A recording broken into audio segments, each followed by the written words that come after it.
So I think most sewists have some kind of WIP bin. This is what mine looks like right now. Ooh, it's a bunch of things that we started, didn't finish, maybe just have a couple details left to finish, and some that we just really didn't even get into all the way at all. It was just didn't have time, got lost interest, all those sorts of things. So there's a lot of reasons why we might start a project and not finish it. And honestly, I think that the month of Memade May is a great time to re-examine some of those pieces that got put into the WIP bin. If you missed the announcement, every day in the month of May, Love Notions is doing a special pattern at a special price, kind of taking a look back at some of our favorites and some new favorites and some classics. And we're giving each of those patterns a $5 price tag just for the day. And today's feature pattern is Clearwater Summer Essentials. I've got the athletic dress version up on my mannequin here, but the pattern also includes swim separates, tankini, bikini top, biker shorts, briefs. It has like the whole 9 yards. There's also a printed for you version if you want to skip all the printing that is available as well. Just for fun, let's recap some of the patterns that we've already covered for our Memade May special event. We have done Bluegrass, Summer Basic, Sunday Romper, Rhapsody, Vivace, Allegro, Aurora, and now finally Clearwater. During this month of Memade May, where we've got a lot of energy and excitement for starting projects, let's talk about how we can finish those projects strong. Here are some of the 5 ways that I like to rethink my approach so that I can rescue those objects from that dreaded bin. First way that I think that you can rescue a project from the dreaded WIP bin is by rethinking or reframing your use for that project. I think a lot about how some people jump right into sewing and consider this project, even if it's the first time they've sewn it, they consider the project a final. Like they want to wear it out the next day. And I wonder if it would be helpful to reframe our thinking about projects that have us stalled, if it would be helpful to reframe it as an experiment and a muslin. Maybe if we thought about the project as this is my test and I'm going to work out some of the kinks and I'm going to really nail the fit and I'm going to, work through my pocket placement and I'm going to work through some of those things. And this is just in my head, I'm categorizing this as a muslin instead of a final project. I wonder if that would help us get these things moving a little faster. And it might be super helpful to reframe it as a muslin so that you can keep moving on to your final version, which will have all of the kinks figured out. A lot of times we stop in our progress because we get bored. And I think one of the ways to increase a little bit more excitement or enthusiasm for a pattern is by adding in a twist, putting in your own little mark or adding in some special element that wasn't originally in the pattern but makes it purely yours. That gets me really excited about things.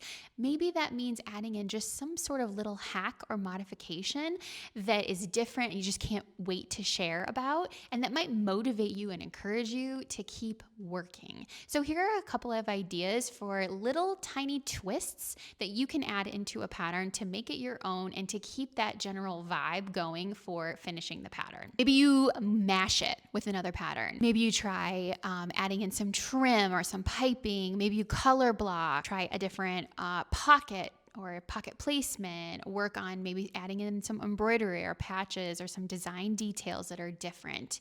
Sometimes a project isn't stalled because it's hard. Maybe it's just stalled because you're bored with what's there. Let's spice it up a little bit by adding in a design detail that's completely yours. Another way that I have seen people in the community get excited about sewing and enthusiastic about a project that's been in their bin for a while is by finding a buddy. Maybe somebody else is working on the same project as you, or would work on the same project with you, and you kind of bouncing back and forth ideas and steps and talking it through. I think that's a great way to keep the enthusiasm going and get that project out of your works in progress bin. If I know that somebody else is sewing it, I'm going to be more likely to deliver on my progress. And I think that's one of the great things about seeing all of the makers in our community and seeing, hey, she sewed that, I can sew this, they sewed this. I love people bouncing those ideas back and forth with each other. Two of our ambassadors do this so beautifully. Jess and Livia, who are two Love Notions ambassadors, do this so beautifully. They kind of know what's coming up in the Love Notions lineup, and they kind of bounce their project ideas back and forth with each other. So I just think it's so nice to have a buddy to get your energy and enthusiasm going with you. So I highly suggest using the buddy system to get you going.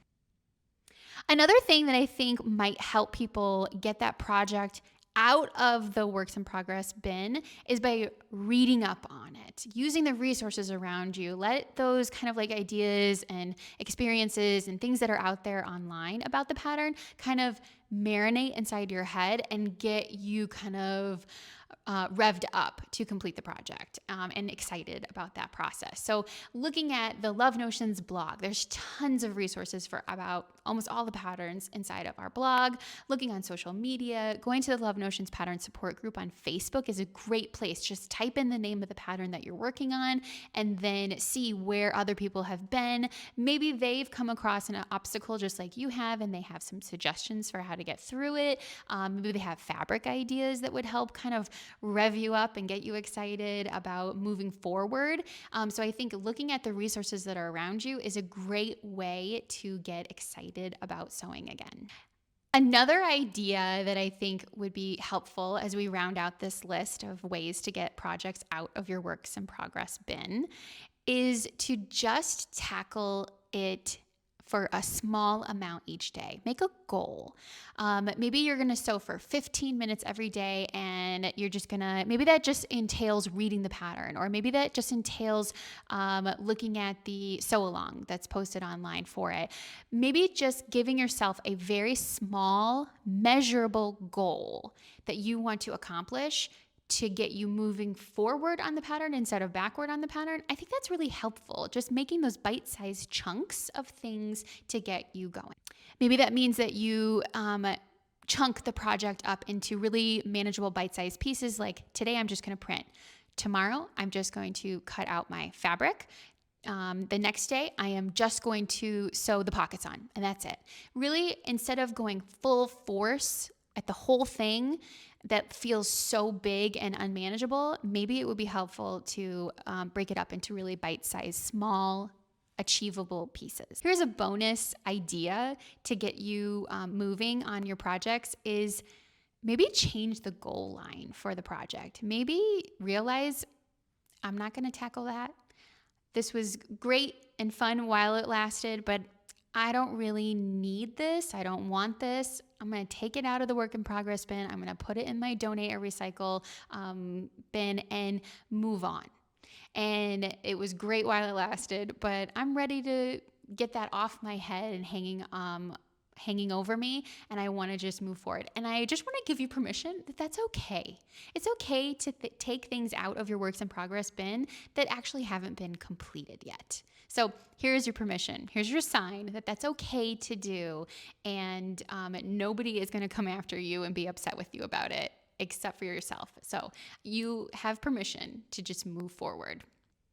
As we wrap up, I just want to make sure that you know that every day of the month of May, we're going to be giving you another exciting opportunity to grab up a new pattern that you can add into your repertoire. I hope that you realize that however fast or slow that you tackle a sewing project is not a reflection of your character. It's really okay. But I really hope that you tackle them, enjoy them, add them into your list of tried and true patterns. And the ones that we picked out this month are some of our tried and true, most favorite, special, meaningful patterns to us. And I think that you will enjoy sewing them a great deal. So I challenge you this week, pick a pattern or a project from your works in progress bin and get after it. Use one of the strategies that we talked about in this video to get you enthused again and get you sewing and enjoying the process. And if you do, come and tell us in the comments or come and tell us in the Love Notions Pattern Support Group on Facebook. We love to hear about all of your progress and all of your fun sewing shenanigans. So can't wait to touch base with you about how you're tackling your works in progress bins as well. Thanks for sewing with us. Bye.